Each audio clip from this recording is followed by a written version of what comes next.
General Hospital spoilers. Willow spirals out of control. Shocking breakdown lands her in Shadybrook. The walls of General Hospital had seen tragedy before, but what happened to Willow Corinthos this week sent shockwaves throughout Port Charles.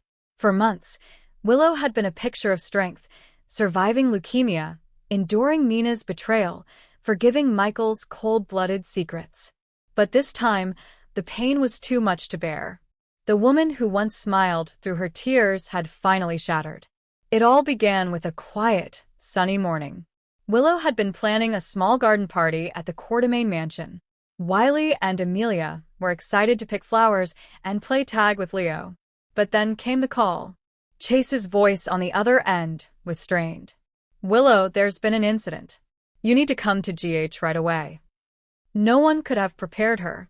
Amelia, her miracle child, the daughter she nearly died giving birth to, had collapsed at the park. Sasha, who had been babysitting, had only looked away for a moment. Paramedics found Amelia unresponsive, blue around the lips, her small body limp. Doctors rushed to resuscitate the toddler. Elizabeth was on duty, working frantically alongside Terry. Willow stood behind the glass, gripping the frame, her knuckles white. "Please, please," she whispered. "God, take me instead." Michael arrived too late. The doctors had done everything, but Amelia didn't make it. Willow's scream echoed down the hallway. After Amelia's death, Willow shut down. She didn't cry at the funeral. She didn't speak to Michael. When Carly reached out, she ignored the calls. Even Nina, who tried desperately to console her daughter, was met with icy silence. The Quartermain family tiptoed around her grief. Monica offered to stay with her, but Willow refused. She didn't want anyone near her. Instead, she locked herself in the nursery, sitting for hours beside the empty crib. She clutched Amelia's blanket and whispered lullabies to no one. Days passed, then weeks, and the silence became eerie. One afternoon, Brooklyn visited and found Willow rearranging stuffed animals into rows, labeling them as if they were hospital patients. "She's playing nurse," Brooklyn whispered to Chase later. "But there's no one there." Willow began to speak to Amelia as if she were still alive. She made breakfast for her, even packed a tiny lunchbox. Michael, overwhelmed with grief and guilt, tried to intervene. "Willow, baby, she's gone. We need to mourn her together." But Willow tilted her head and smiled. "No, Michael. You're wrong. She's right here. You just can't see her, because you gave up."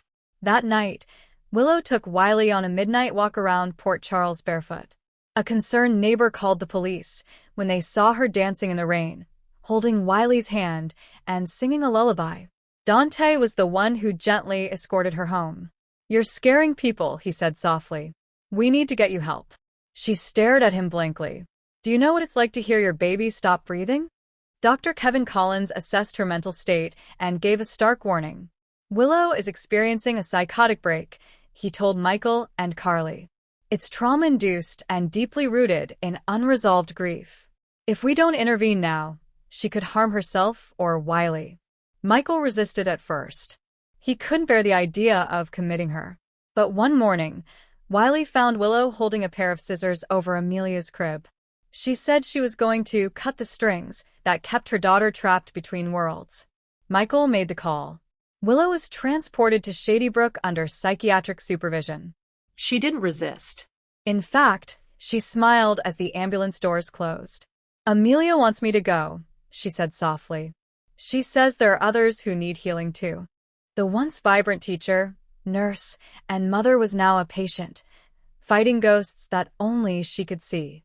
At Shadybrook, Willow remained distant.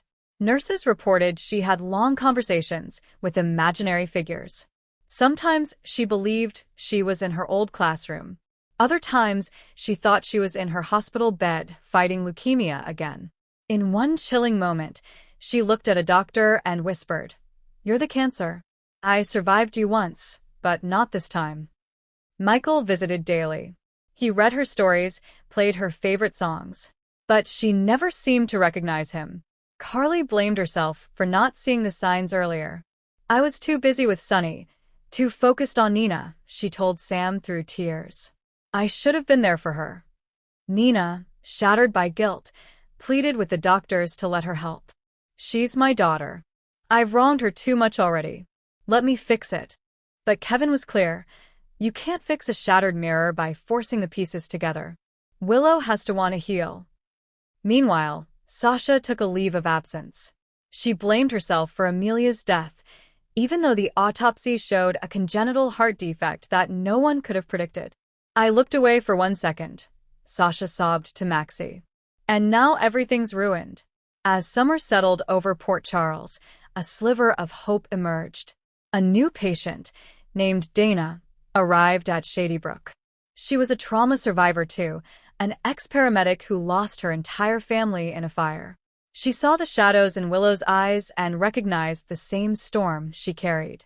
One afternoon, Dana sat beside Willow in the garden. Do you talk to your ghosts? She asked. Willow nodded. They're my only friends now. Dana smiled sadly. Me too. But I'm learning to let them go. Wanna try? That moment became a turning point. Willow began participating in art therapy.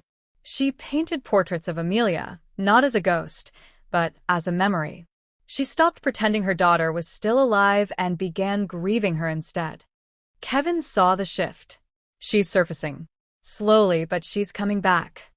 Michael noticed it too. One day, Willow took his hand and whispered, I miss you. It was the first real thing she'd said to him in months. As part of her healing, Willow agreed to a family therapy session with Michael and Nina. The session was raw. You lied to me for months, Willow said to Michael. You made me feel safe while hiding knives behind your back. I know, Michael replied, tears falling. And I would undo it all if I could. But I still love you. I never stopped. She turned to Nina. I wanted a mother so badly. But you gave me chaos, not comfort. Nina was trembling. I was broken, Willow. I didn't know how to love someone like you. But I'm not hard to love, Willow whispered. I just needed you to try. That day ended without hugs or healing. But it ended with truth, and that was something. Willow's condition continued to improve. She was still fragile, but she was beginning to face reality. She started writing letters to Amelia, pouring out her grief, her love, her regrets. One day, she gave a letter to Michael. Read it to Wiley, she said. He needs to remember her too. By the end of the summer, Dr. Collins authorized weekend visits. Wiley came with a teddy bear and a painting he made at school. It's our family, he said proudly. I painted you in the sunshine. Willow cried for the first time since Amelia died. Not out of madness, but because she finally felt again. Michael asked her gently, Do you think you'll be ready to come home soon? Willow hesitated. Not yet. But I want to be. I want to be his mom again. Part 8. Rebirth and Redemption. By early fall, Willow was discharged. She moved in with Carly temporarily, away from the chaos of the Coeur d'Alene estate. Wiley visited often, and Nina was allowed carefully monitored visits. Willow enrolled in a grief support group. She also returned to her nursing classes, hoping to reclaim the part of herself that had been lost. In one of the most emotional scenes in recent General Hospital history, Willow stood at Amelia's grave, surrounded by white lilies, and placed a single letter. Thank you for choosing me, even for a little while, she whispered. You made me a mother, and I will never stop loving you. Michael stood behind her, holding her hand. For the first time in months, they felt like a family again, not perfect, not whole, but healing. Willow's journey is far from over. The scars will remain. There will be setbacks. There will be nightmares. But Port Charles now sees a different Willow, not the quiet schoolteacher or the fragile patient, but a survivor, a mother, a woman rising from ashes. In the weeks ahead, General Hospital teases new challenges. Nina's continued push for redemption, Sasha's desperate need to forgive herself, and Michael's determination to win Willow's trust back permanently. But one thing is certain, Shadybrook didn't destroy Willow. It saved her. And now, she's ready to live again. Stay tuned.